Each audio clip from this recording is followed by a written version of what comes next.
Eh bien salut tout le monde, c'est AZK. Aujourd'hui on va voir tout ce qu'on peut faire sur l'écosystème Mental, en termes de DeFi en tout cas.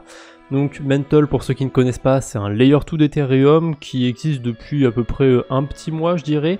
Il y a déjà certaines choses sympathiques à faire, donc on va aller voir tout ça. Mais avant, on va commencer par un truc qui est important, c'est comment on paye les frais de transaction, est-ce que c'est cher de passer les transactions sur le Layer 2 Mental. Déjà, la première réponse, c'est qu'on paye les frais en Mental, donc dans le token de la blockchain, et les frais, a priori, sont insignifiants. Vous le voyez ici, la quantité de MNT est ultra faible, sachant qu'un MNT, ça vaut 44 centimes de dollars. Je fais une petite coupure parce que je me suis trompé, les frais que j'ai montrés, c'est uniquement les frais qu'on va avoir sur le Layer 2. Le souci, c'est que quand on fait une transaction sur un Layer 2, elle va être finalisée aussi sur le Layer 1, et du coup, ça fait exploser les frais de transaction. Donc nous, on paye pas une miette de MNT, on va payer autour de 0,2 MNT. Donc c'est quand même pas grand chose, hein, ça fait pas plus de 10 centimes au cours actuel. Il faut quand même avoir un petit peu de token Mental, donc pour ça, il y a deux manières de faire. La première, ça va être sur la finance centralisée, donc acheter du MNT directement sur Bybit, Gate.io, UOB ou encore un autre échangeur centralisé. Mais moi, je vous propose une petite alternative sur la DeFi. Alors, si je me suis pas trompé évidemment que les frais sont bien insignifiants, normalement ça devrait le faire. Pour 50 centimes, vous pouvez recevoir 0,2 MNT depuis plusieurs blockchains en utilisant Merkly. Je refais une petite coupure. Comme vous l'avez vu, il faut au moins 0,2 MNT pour passer une seule transaction, donc ça va pas être suffisant d'utiliser Merkly. Ou alors il va falloir l'utiliser plusieurs fois, ça c'est libre à vous de le faire ou pas. Moi en tout cas pour la simplicité, je vous conseille de passer par un échangeur centralisé. Attention par contre, toutes les blockchains ne sont pas compatibles entre elles. Pour savoir lesquelles sont compatibles avec Mental, vous mettez Mental à gauche et vous regardez toutes celles qui sont compatibles. Donc on peut partir a priori de la Binance Smart Chain ou de Base, on va regarder vite fait ce que ça donne, parce que des fois, il y a des blockchains sur lesquelles temporairement c'est bloqué, on peut pas envoyer de fonds, il me semble qu'en ce moment c'est le cas depuis Arbitrum, on va vérifier. Pour la Binance Smart Chain c'est bon en tout cas, et pour Arbitrum ça charge, ça a l'air d'être bon, ouais non j'ai dit des bêtises, pour Arbitrum c'est bon aussi. Donc voilà. Merkly, ça marche plutôt bien, j'ai déjà eu l'occasion de l'utiliser même en vidéo je crois, donc ça c'est la première étape.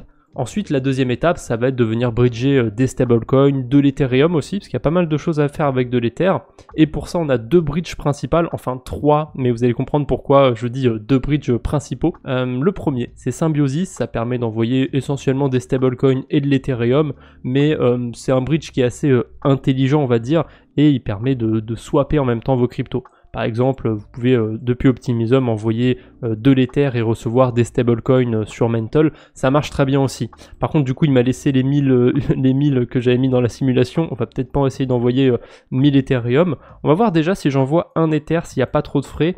À mon avis, il y a un peu de frais quand même parce que on utilise un bridge qui part pas du mainnet. Généralement, c'est système de pool de liquidité et je suis bête. J'ai pas choisi l'Ethereum sur Mental.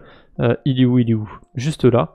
Donc si j'envoie un Ether d'Optimism vers Mental, on y arrive. Est-ce que j'ai beaucoup de frais ou pas? En attendant, le temps que ça charge, je vais vous montrer vite fait le deuxième bridge. Il s'agit de Squid. D'ailleurs, les liens de tous les protocoles que j'utilise dans cette vidéo sont dans la description. Squid, c'est le même principe, ça permet d'envoyer des stabs, de l'Ether. Alors, c'est pas que depuis Optimism, mais je trouve que c'est une bonne chaîne pour faire des comparatifs, voir si c'est cher en termes de frais ou pas, parce que c'est une blockchain qu'on retrouve assez souvent, et voilà. En termes de frais, ça marche plutôt bien pour comparer. Mais on peut envoyer depuis plein d'autres écosystèmes, hein, Base, Avalanche, Polygon, Ethereum, Binance Smart Chain, vous avez quand même l'embarras du choix.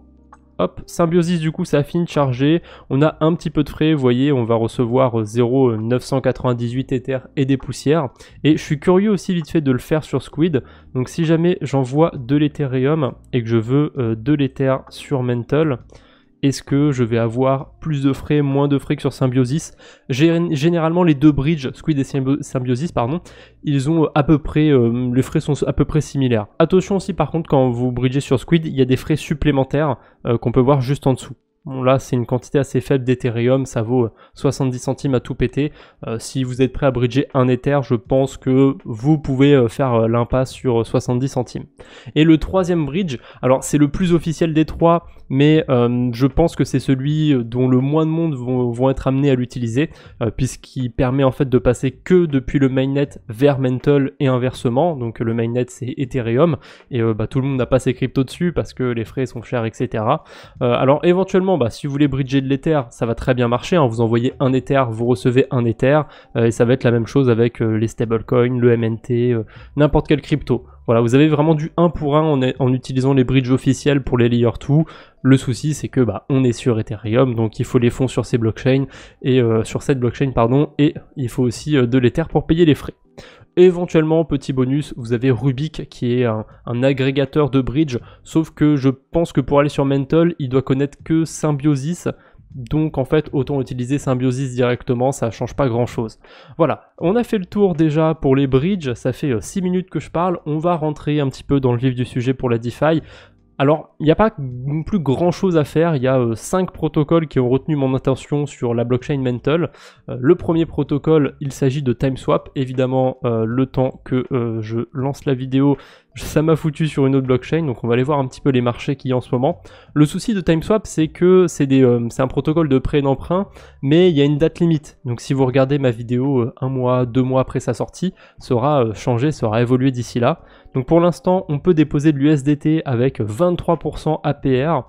C'est plutôt pas dégueu, c'est bloqué jusqu'au 10 octobre 2023. Enfin, c'est pas bloqué, vous pouvez sortir à tout moment, sauf que si vous sortez avant la date de maturation, vous n'aurez pas les intérêts justement qui étaient attendus. Vous pouvez aussi déposer de l'Ether à 18,52%. Je me demande, n'empêche, pourquoi les intérêts sont aussi élevés. Ça veut dire qu'il y a beaucoup d'emprunts sur le protocole. Qu'est-ce que les gens trouvent à faire pour emprunter à 20%, même plus de 20%? Ça, je suis assez curieux. Et pareil, on peut aussi déposer de l'USDT et du Mental, et le rendement est un peu plus faible, 13% sur du MNT, 9% sur de l'USDT. Donc ouais, pour l'instant, la pool USDT Ether, là, elle est assez intéressante, mais on le voit, il n'y a pas non plus tant de liquidité que ça. 115 000 USDT et 33 Ethereum. Un autre protocole de prêt d'emprunt, mais plus traditionnel, parce qu'il fonctionne avec des oracles cette fois-ci, donc il n'y a pas de date limite ou quoi que ce soit, c'est Lendl. On va aller dans Markets vite fait, et on peut le voir. A priori plutôt classique comme protocole, rien de spécial dessus. Ce qui est intéressant, c'est que c'est un peu le même principe que sur Radiant. Vous pouvez déposer une crypto et vous avez des intérêts dans la crypto maison du protocole, donc comment il s'appelle, en lend tout simplement.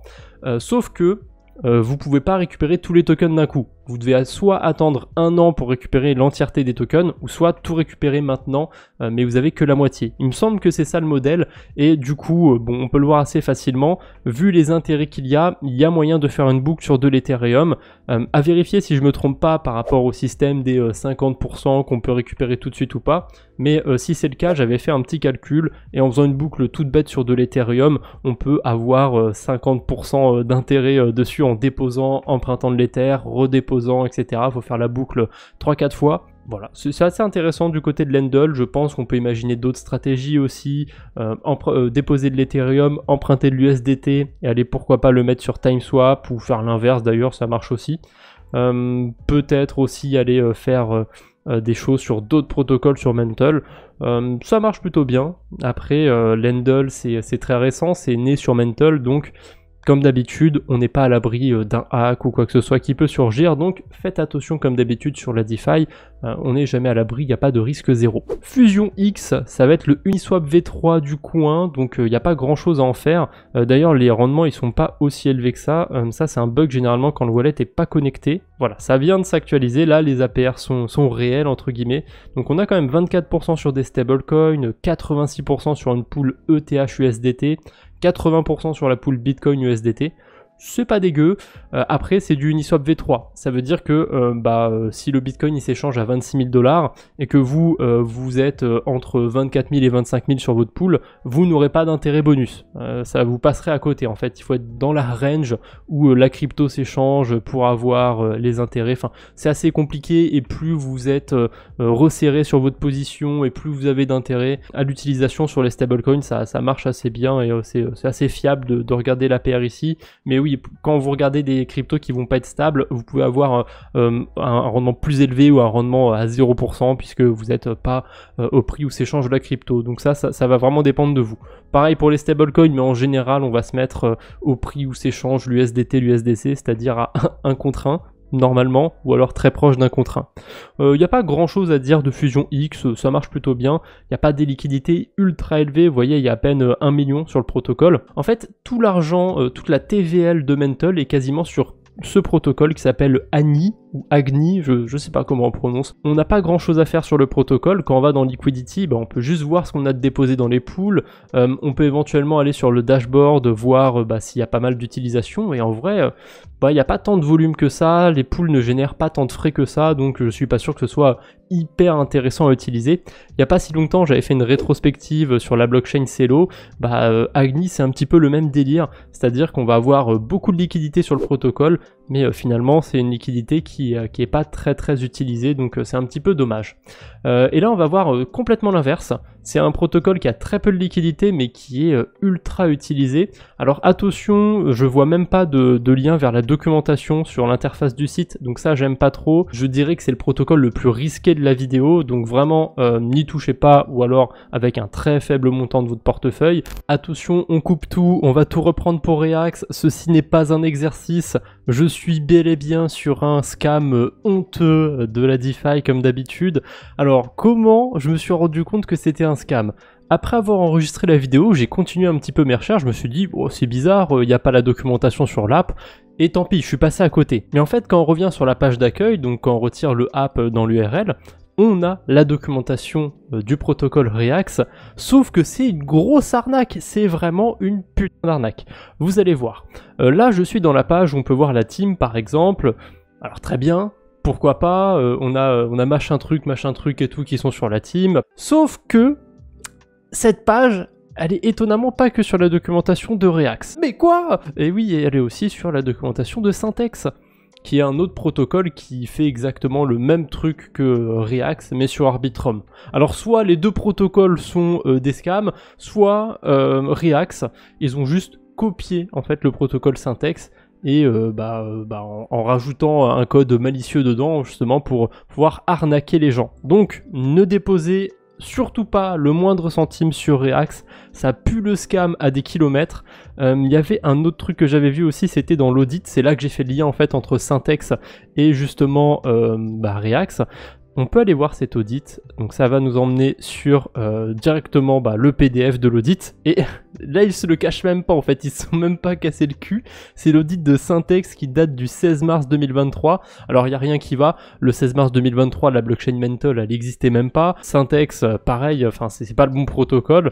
Je veux bien que les risques peuvent être similaires parce que c'est un fork ou quoi que ce soit, mais dans ce cas là, on met pas le lien directement de l'autre audit comme ça en faisant croire que c'est l'audit de Reax. Là il n'y a rien qui précise que alors on n'a pas fait d'audit pour notre protocole, mais on a forqué un protocole, donc au moins on peut vous mettre le lien de l'autre audit. Là que dalle, là vous allez vous faire foutre, on vous fait croire que c'est l'audit du protocole, vous vous démerdez avec ça. Évidemment, on a des fausses tokenomics qui sont créées, une fausse gouvernance, etc. Alors ça n'existe pas encore, le token n'est pas lancé, mais à mon avis, il va pas se passer grand chose. Bref, la roadmap, on peut la voir, elle est ridicule, enfin c'est clairement quelqu'un qui l'a fait en 2 minutes top chrono. En plus, il y a un truc qui est assez bizarre, c'est qu'il y a 4 trimestres normalement dans une année. Et là, on passe du 3e trimestre 2023 au 1er trimestre 2024. Alors, je veux bien, la fin de l'année et tout, on veut prendre une pause pour se ressourcer avec la famille ou quoi que ce soit. Mais bon, ça s'ajoute quand même à la pile d'autres éléments qui sont pas terribles. Je continue de comparer les deux documentations et ils sont vraiment pas fait chier Reax. Quand on regarde le texte de la gouvernance pour Syntex, c'est exactement le même sur Reax, ils ont juste changé Syntex par Reax. Alors par contre, pour le token, c'est pas la même documentation. Par contre, sur l'allocation du token, ils ont copié à peu près Syntex, c'est quasiment la même chose. Là, on peut voir tout ce qu'il y a sur la gauche. On a Treasury, Team, Ecosystem Development, Advisors, Early Strategic Partners. Ça veut pas forcément dire grand chose. On retrouve exactement les mêmes textes. Ici, c'est à peu près la même chose. Enfin... c'est aberrant de voir qu'ils ont tout repompé sur le protocole. Bref, restez loin de ce protocole Reax, faites attention à vous. Comme d'habitude, quand on est sur la DeFi, il y a des risques, il faut faire attention à ça. Et je le répète pas assez souvent, mais c'est très important de au moins regarder la documentation d'un projet, voir s'il n'y a pas des trucs qui ont l'air bizarres dedans. Alors je sais, on n'est pas tous experts sur la DeFi ou quoi que ce soit, mais vous voyez que c'était quand même assez simple à débusquer ce genre de fourberie. Le protocole a carrément recopié la documentation, donc on a vu les liens en fait avec l'autre protocole, c'était facile de retrouver tout ça. Donc je pense que si jamais vous avez prévu de mettre de l'argent sur un petit protocole de la DeFi, ça vous coûte rien de vérifier au moins la documentation, voir si vous n'êtes pas sur un exit scam ou quoi que ce soit. Après ça va surtout être le cas pour les tout petits protocoles quand vous allez vouloir tester une blockchain émergente, on va dire. Donc c'est le cas pour Mental, Linea, Base ou Zcash en ce moment. Voilà, c'est tout ce que j'avais pour aujourd'hui. J'espère que cette vidéo vous aura plu. N'hésitez pas à me dire ce que vous pensez de l'écosystème Mental en commentaire. N'hésitez pas non plus à liker la vidéo. Je vous embête pas plus. On se retrouve bientôt, j'espère. D'ici là, portez-vous bien. Salut tout le monde!